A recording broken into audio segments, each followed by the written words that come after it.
Good evening. Raise your hand if you predicted this a year ago. 323 days ago, Donald Trump rode down the escalator here at Trump Tower to announce he was running for president, a candidacy that many across the country, political analysts, members of the media, and his opponents didn't think stood a chance. But with Cruz and Kasich now out, Trump is the Republican Party's presumptive nominee for president.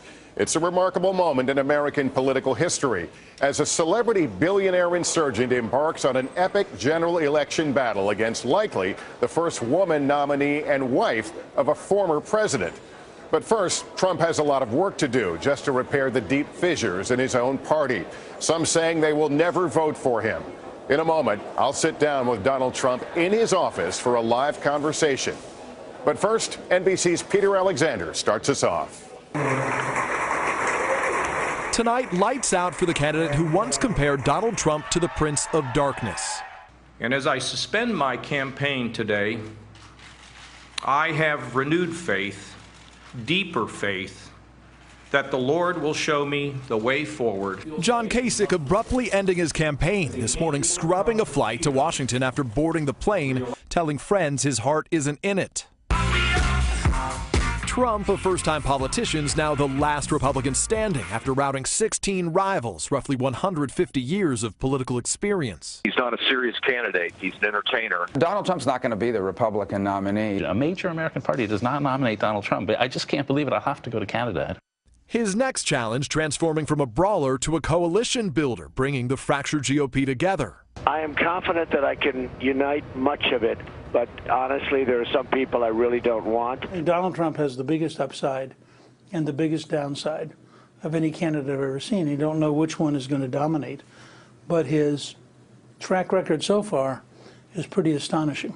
Trump's improbable rise igniting a firestorm on social media, many Republicans burning their party ID cards. Conservatives today facing an existential crisis. We have to decide now, are we going to move forward and do all we can to help Donald Trump, or are we going to recognize that without that we'll have a Democrat? Many expressing concerns about Trump. Some of the things he said about women and about Muslims and about religious freedom I just can't support. Trump's success going forward likely dependent on his ability to dial back the harsh rhetoric.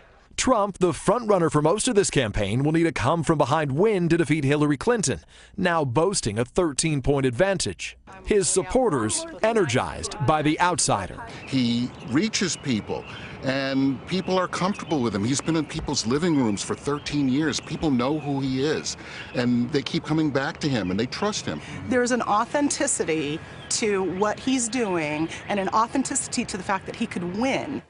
Late today, Donald Trump acknowledged he'd consider John Kasich as a possible VP, but a source close to Kasich tells me there is no chance that will happen. Also tonight, we've confirmed that both presidents, George W. Bush and his father, George H.W. Bush, will stay silent and not endorse anyone for president.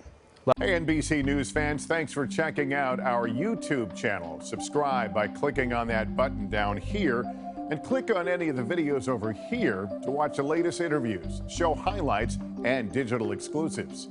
Thanks for watching.